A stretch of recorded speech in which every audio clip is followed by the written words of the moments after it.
Welcome, welcome, welcome. This is G. Welcome back to Allastrology. We are going to talk about a question. Yeah, I got a question. And it is about Sedna. Sedna.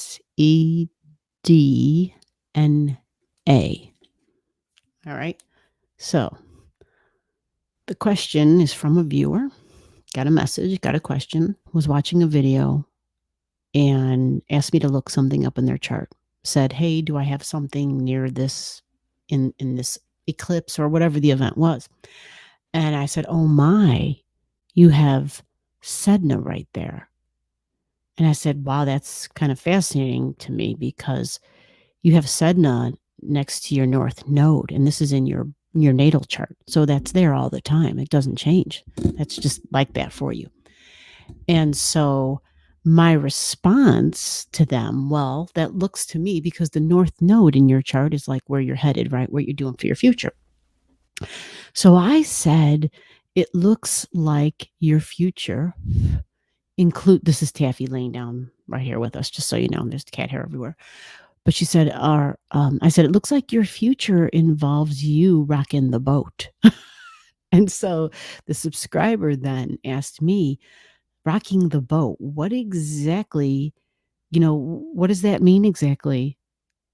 What what is that going to look like? And can you tell me more about this Sedna?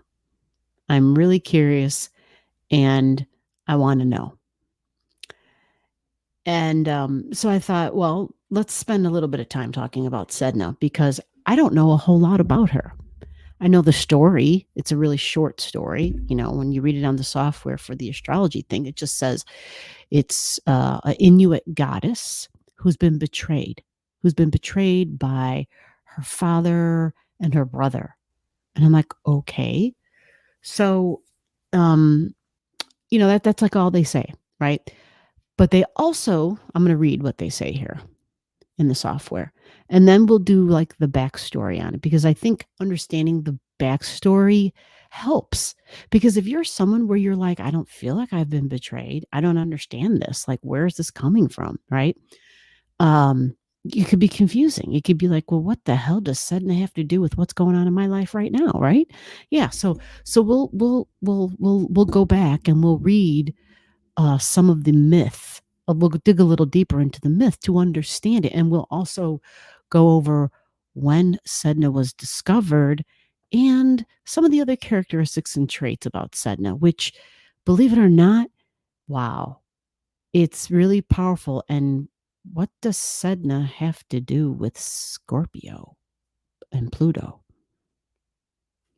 So let's find out.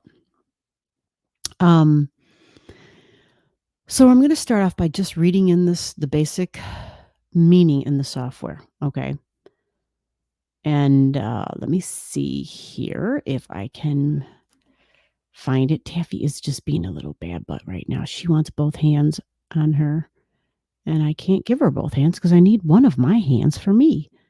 I got to work some shit on the laptop here while I'm doing this. Like I need fingers, damn it. She's just worn out. She's been playing and she had a rough day because of all the storms we had.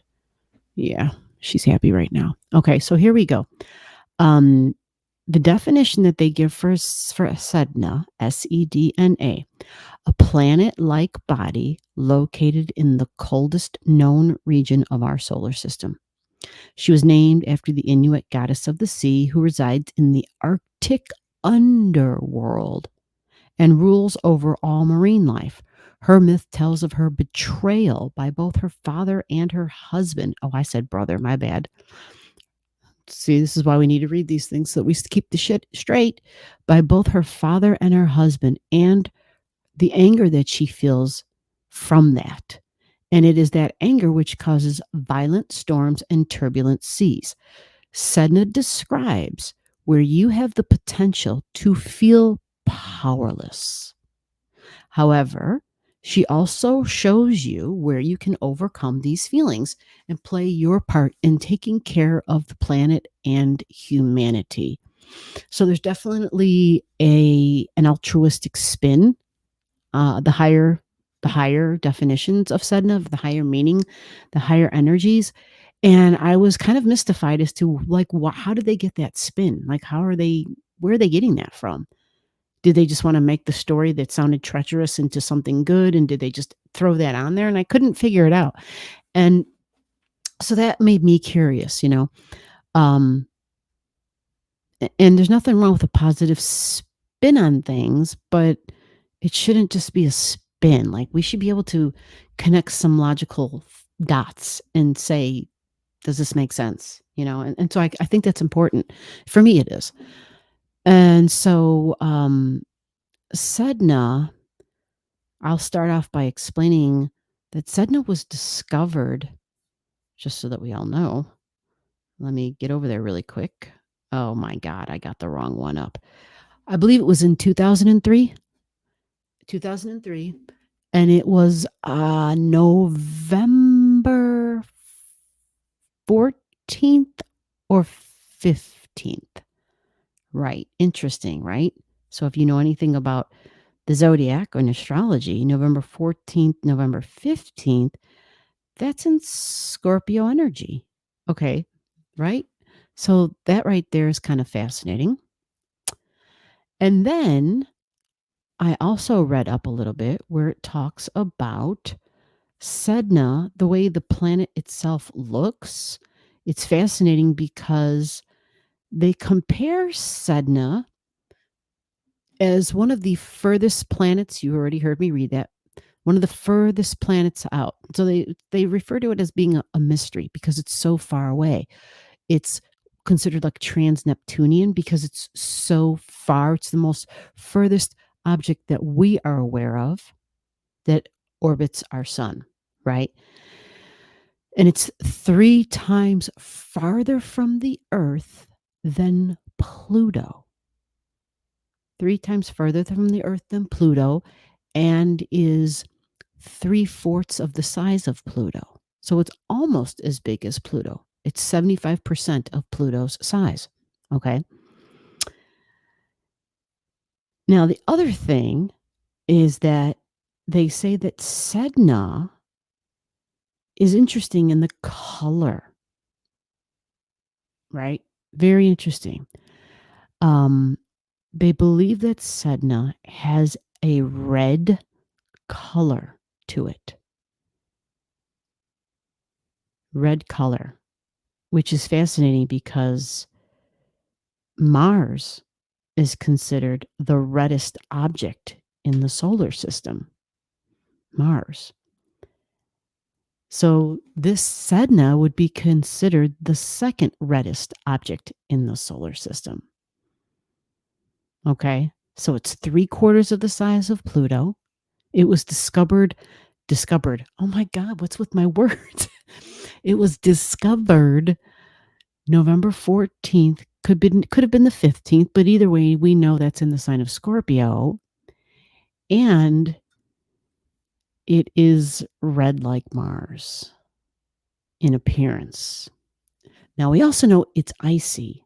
And if you have ice, then there's water. And we know Scorpio is a water sign, right? And Pluto, right? Pluto, the ruler of Scorpio energy. It's just so far, it's all really fascinating. So now let me go into some of the myth a little bit deeper. There's an actual story here. There's a legend, and I just will give a warning before I read this. This is it's from the Canadian Encyclopedia because it's an Inuit goddess, so it's the Inuit mythology, Inuit culture. So it's passed down from the elders. It's a verbal storytelling. Basically, that's how they do that, right? That's typical, and that's like one of those oral traditions, which is like all but almost gone and forgotten. And so I'm going to be reading that here, okay? But it's a rather dark story. But remember, it's a myth. It's a myth, right? So keep that in mind. And the reason I'm pointing that out is I don't want anybody to take away from this like, oh my God, can you believe that happened and such did such a horrible thing or whatever, right? This is a myth, okay? A myth within the culture. And Yeah, we'll just leave it at that, okay? But I think understanding the myth is important for us to understand the meanings of how this planet can show up in our life, and understanding, yeah, another connection to Scorpio energy. Is it me, or is it really, do you see the links that I see?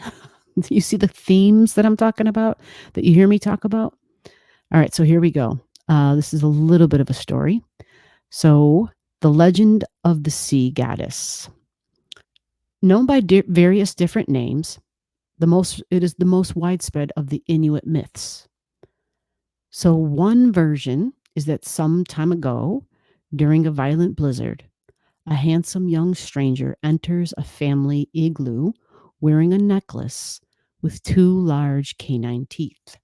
He is welcomed into the bed and sleeps with the entire family. When they awake the next morning, the young man is gone. The father, seeing only animal tracks outside, says, "We were deceived.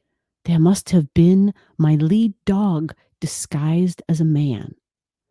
When his daughter becomes pregnant, the father, ashamed of what she might produce, makes his daughter lie on the back of his kayak while he paddles to a small island where he abandons her.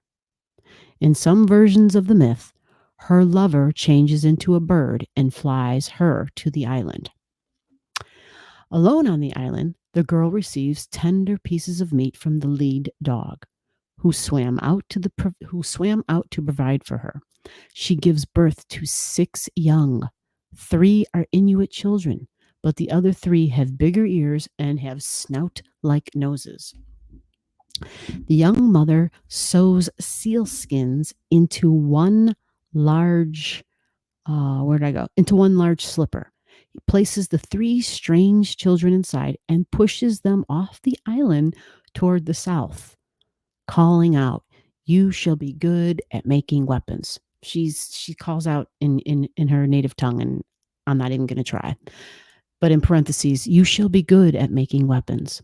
Some Inuits say that European and First Nation peoples are descended from those 3 dog children, and only through them are they related to the Inuit. Okay. The next part of the story, the second part, usually told on the following night, tells of the father going on a large skin boat to take his daughter off of the island. On their way home, a storm rises, threatening to capsize the overloaded boat. The boatman decides that to lighten the load, they must throw the daughter overboard. When she tries to climb back into the boat, her father cuts off her fingers. These fingers become seals in the sea. She tries again, and he cuts off her hands, which become walruses. She makes one last attempt to climb aboard the boat, but her father cuts off her forearms, which transform into whales. Cast out of the boat for good, the girl sinks into the depths of the sea and becomes Sedna. And there's 2 other Inuit words. I'm not going to pretend to even pronounce them. The woman who controls all sea beasts is a half woman, half fish. Sedna is a centrally important goddess for the Inuit and is said to hold the sea animals entangled in her hair, only to release them when she is appeased by the offerings, songs, or visit from a shaman.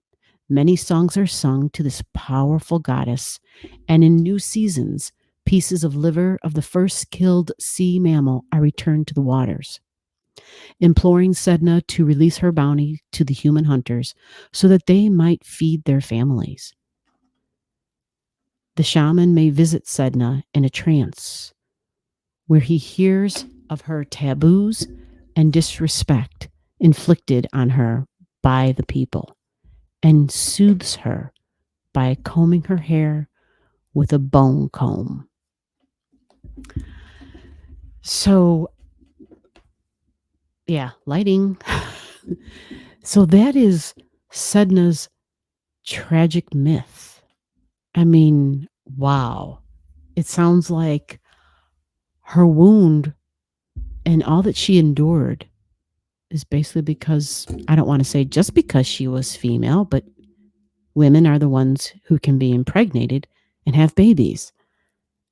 And the father was the one who invited the handsome young man in, the handsome stranger in, and then said, "Oh my God, it must have been a wolf," right? So it was as though the woman had no options, had no choices, had no voice, and there's an absolute an abandonment, a shame, a betrayal. Like this is a tragic story. It's a tragic story.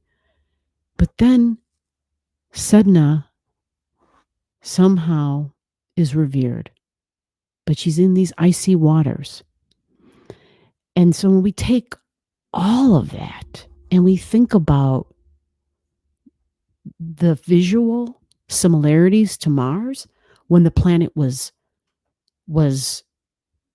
discovered, but either way, it's in Scorpio energy. It's in Scorpio energy. And it is the furthest body-like planet or otherworldly planet or trans-Neptunian planet, meaning it's the furthest one away that we have, that we can sense. And this could be wrong because I can't remember what year this information came from, but I think I saw as of 2022, I saw that, right? And so 3/4 of the size of Pluto, and it's water, icy waters, the Inuit goddess of the icy waters. The planet is icy. And so it speaks of her being under the water. And if we think about the ocean and the depth where you have to go, where it's super cold, the deep, the dark, the depth, it's wild.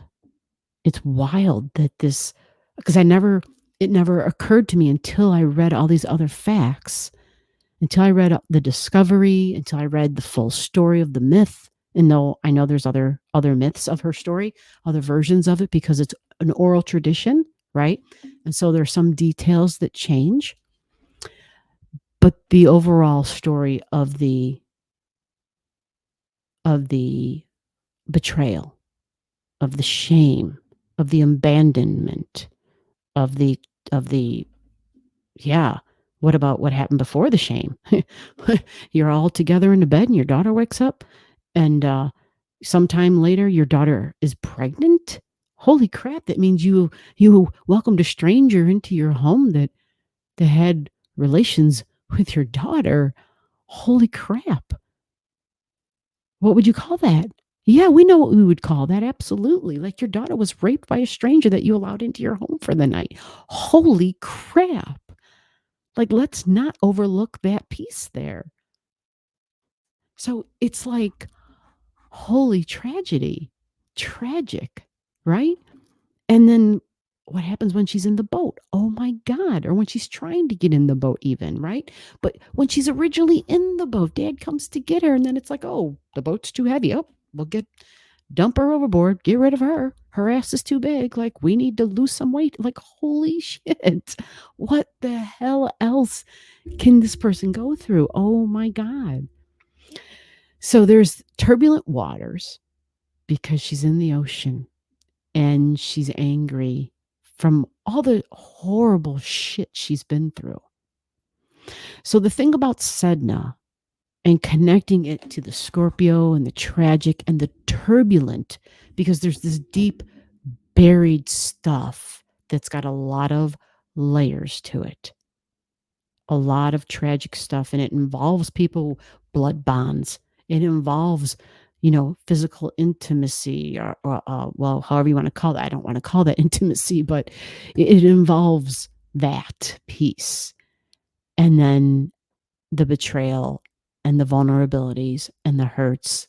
And so it's unbelievably powerful. Unbelievably powerful. This planet, body-like planet, because it is technically smaller than Pluto. And Pluto was demoted, right? Not necessarily considered a planet anymore. But did you know that they consider Sedna, right? There was conversations and debates that Sedna would then be considered the ninth planet, planet number 9. And it was just like, whoa, wild, right? Really wild. And so the whole thing about it being so far away and yet having so much power is amazing. And the only way to really confirm or deny if this is true is we have to know where Sedna is in our chart. We have to look it up and we have to see, where is Sedna? What sign is she in? And she's really slow. It takes Sedna 10,500 years to work its way around the sun. Most people currently alive today will have Sedna in either Aries or Taurus. Now, listen to this. This is what's interesting because this is what's coming. It's been in Taurus for so long, okay? To give you an idea, Sedna entered Aries in 1867, and it will then enter Gemini in 2024. It enters Gemini in 2024. So we're going to likely be able to truly observe that change. And so seeing where that happens in your chart, meaning where's your 29 degrees of Taurus and where's your 0 degrees of Gemini, because for where we're at now, Sedna has been hovering and has been sitting at 29 degrees in Taurus. And it's all things about the earth. But remember, Sedna is water. And think about what we've been living through, right? These last couple of years, the water issues, the earth issues, how turbulent Sedna is, how she can create storms, how she can create extremes with water. Okay, extremes with water. And so I didn't have any idea that I would be connecting Sedna in any way, shape, or form to Scorpio and to Pluto and to Mars energy. I had no idea at the beginning of this video. So I would love to know what you think about this. And I would love to hear, your input, your feedback, your questions. And if you don't have your chart, let me know, because that is the only way that we can find out where Sedna is in your chart and where Taurus is and where Gemini is, because that's when Sedna is going to make its move in 2024. And then we can find out together as a community, we can find out, is there anything to this Sedna? Is she so far away that it doesn't make a difference? That we can't see how she shows up in our world? Time will tell. Time will tell. But remember, use this platform, use this community as a living resource for in the moment and for the generations to come. Hope you enjoyed this bit on Sedna. And for the subscriber who asked this question, I need to know more about Sedna. Tell me more, tell me more. There is your more. Yeah, I hope that answered your question. And now I got to go because you see the little one at the back door, right? You see her? Yeah. All right. Have a good night, everybody. I'll see you in the next video. Bye-bye. Below the video, I'll have all the degrees for those of you who like to pay attention to the degrees in your chart. Again, if you don't know and you want to know, just comment below.